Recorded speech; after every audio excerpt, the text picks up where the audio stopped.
in transit, the locomotive suffered a condition that caused the wheel, the front axle, to lock up and slide. And that caused a defect in the wheel, a little flat spot. And we measured it and determined that we needed to take some action, and we used what are known as wheel truing brake shoes. It's a fairly common practice on the railroad. So we took it into the house here, got it over the pit where we could disassemble the brake rigging, remove the composition brake shoes, and replace them with the special wheel true shoe, which has got some cutting, it's kind of like concrete. It's a cutting material.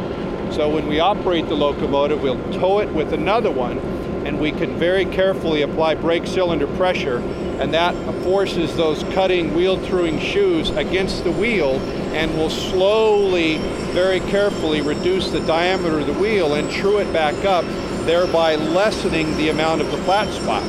Because the flat spot reaches a certain dimension and it's no longer legal to operate. We weren't to that point, but the problem you have, we're going to take the locomotive to a shop not far from here, and we'll put it on a machine and we'll actually turn the wheels. And that again is another procedure that's pretty commonplace on the railroad. But if the locomotive operates with that larger flat spot, it's just going to pound itself and get bigger and bigger and bigger.